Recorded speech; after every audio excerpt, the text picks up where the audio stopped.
Magnano mbalatsara antsika jiaby mpakafy radio fagniry. Fotoagna voalohany iarahantsika eto maniantsika magnantitry fiarabagna ho antsika jiaby noho ny fatakarantsika taom-baovao 17 vahiny tompotragno no iaraka itafatafa amintsika eto tsy azovy fa Monseigneur Benjamin Marc Ramarson archevêque hitondra ny tsara ho fantatra izy nianty momba ny vahiny izay avy agny Vatican hitsidika ny Madagasikara. Miarabanao Monseigneur. Voalohanteny aloha faly manao mbola tsara asika ziaby mitandrehany ny radio faniry zay fantatrasika amizao fa tsy de hoe eto ansiragnana fosiny no mitandre azy fa afaka mitandre azy ireo zay manana connexion internet na eto atoeragna zany na agny ivelany agny ary ankafaliana koa no iarabana manokana anireo zay manodidina ny sambava zay afaka mitandre koa amin'ny radio faniry annexe ezaka lehibe no ataon'ireo ekipany radio faniry taritiny mon père Simon iarabana azy manokana zegny amin'izao taom-baovao 17 ary ezaka satria fantatra fa ny mass media midikany hoe mass media dia ny fitaovana hoentina hitondrana ny vaovao ho an'ireo vahoaka mass vahoaka zay mba hitandregny tena vaovao ny olona ary andray ny tena fanabeazana ara-panahy ara-saina ara-nofo ary de zay raha manaraka sara ny fandaharany radio faniry isika ka eo koa nanaovana ansoavo asika ziaby mba anoana ny ezaka rehetrarehetra anasarana n'izay radio faniry zay mba anatanteraka ny tanjona tiana tratrarina zay ka manategna sady matoka asika ziaby teny fampidirany sady iarabananareo mpiasa ny mpikirakira ny vaovao sy ny fandaharana rehetrarehetra ato amin'ny radio faniry sady fiarabana amin'izao taom-baovao zao ka nisodran'Andriamanitra ombanareo amin'izao ezaka ataonareo zao. Araka nefa natsidiky tamin'ny voalohany tarigny Monseigneur handray vahiny Madagasikara fa indrindra ny eo agnivon'ny fiangonana katolika. Azovy io vahiny ho avy io ary ino ny antodiany? Marigna zegny ny alohan'izay aloha mba ahaizasika andray ilay vaovao de zao averimberina matetika izay kanefa mety tsy de azosika loatra fa ny misy ny atao hoe fanjakan'ny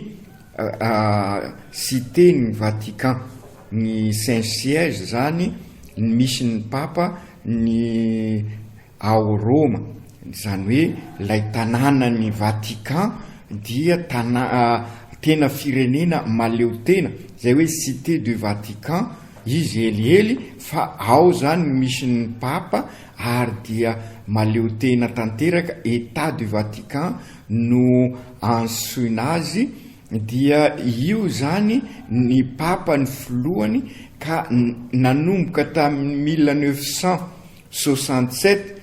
no nifandray tamin'ny firenena malagasy ka izay no ankalazaina izao ny fahadimampolo taona ny fifandraisana ara-diplomatie eo amin'ny firenena ny cité du Vatican zany état du Saint-Siège sy ny République malagasy ary sy tapaka zay na de tamin'ny fotoana sarotra maro isan-karazany azy dia nisy mandrakariva ny solotenan'ny papa io zany natao hoe nonce io natao hoe ambassadeur solotenan'ny papa amin'ny mahafanjakana azy kanefa fantatra sika eo zany misy dingana faharoa zay ahazahosika ihany koa ny fankalazana atao zao io solotenan'ny papa io fantatra sika ny papa sy hoe filoham-pirenena fosiny amizao fa filohan'ny église catholique apostolique romane araka zany hoe Roma zay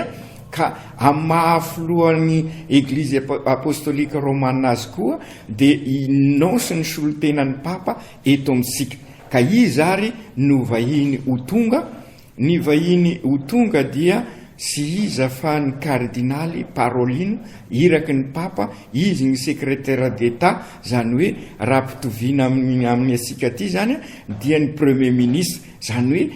hitan'ny papa fa zava-dehibe ny fifandraisany amin'ny firenena malagasy ka amin'ny fankalazana ny 15 taona tsy afaka izy noho ny adidy maro isan-karazany ka ny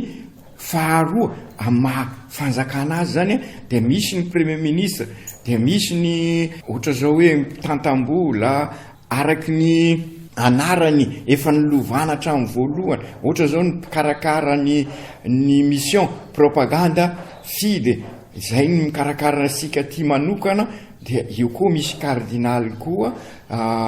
no mikarakara an'io. Dia momba an'izany koa misy ny mikarakara manokana momba ny fanabeazana, dia misy kardinaly io. Momba ny tribunal dia misy tompon'andraikitra amin'izay ohatra ny fanjakana rehetrarehetra, fa ny ho avy zany kardinaly Parolin ka famangina art officialy no atao ka ho avy izy amin'ny 20 janvier dia resina amin'ny fomba manetriketrika amin'ny alina moa, fa amin'ny zoma maraina izy zany mandeha mamonjy ny président, misy andresan'ny président azy, dia amin'ny tolakandro sy diso azy koa no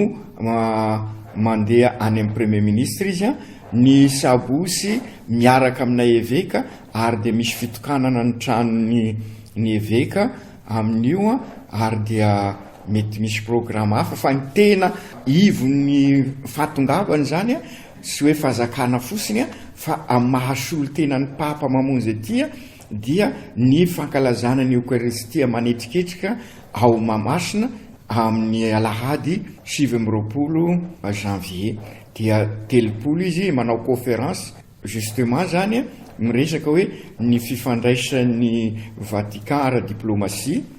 ny toerana akekaiky ny avoloha misy fampianarany ary masera izay eny dia ny ariva izy no mandeha mamangy ny akamasoa eny amin'ny Père Pedro zany, dia ny ariva izy no mitodido mody any Rome. Zay ny programma, ary dia anetanana tsika azy aby hivavaka ho an'ny papa moa matonga mandefa an'izay solotena zay mivavaka ho an'ny fifandraisan'ny Madagasikara sy ny cité du Vatican, ary indrindraindrindra hivavaka ho an'ity tanindraza sika ty, satria dia maro ny zavatra mifaomaofao, ary dia angatana vavaka manokana momba ny toetrandro, ary tsy hivavaka fosiny isika fa eto dia manentana manararaotra sy an'izao nahazo fivolagnana amin'ny radio zao, manentana zavatra anankiroa, dia ny mikasika ny fiarovana ny tontolo iainana ary ny fikaziana n'izay tontolo iainana zay mifanozo amin'ny ezaka ataosika amin'ny fivelomana isika ny vokatry ny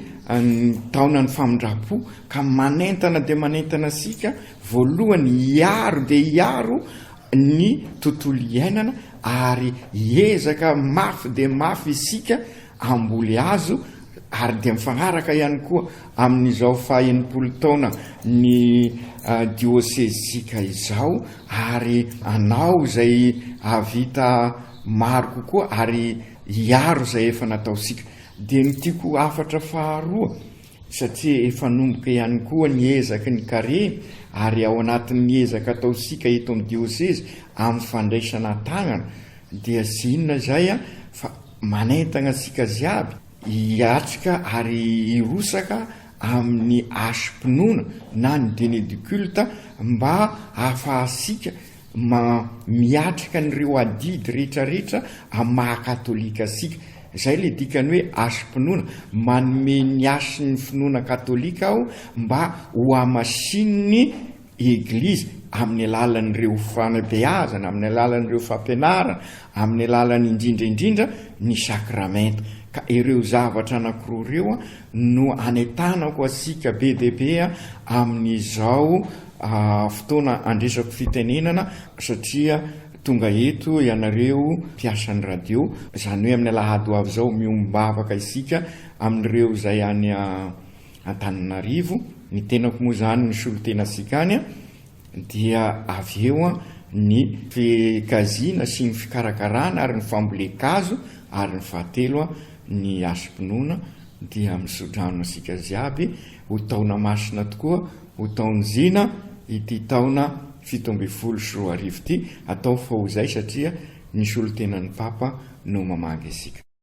Ya, hisoragna monseigneur nitondra fagnazavagna jiaby regny ary nampianao fahintagnana maromaro ma izy teo igny. Ke antinegny fa samy andre araka ny tandrifiny aby ny tsiraikiraiky na tamin'ny resaka aspinoagna zegny na tamin'ny koragna momba fikajiagna tontolo iainana. Igny koa tompoko lasy tompoko vavy no entiko magnano samy tsara samy maivagna ho antsika jiaby ary magnamia fotoagnanao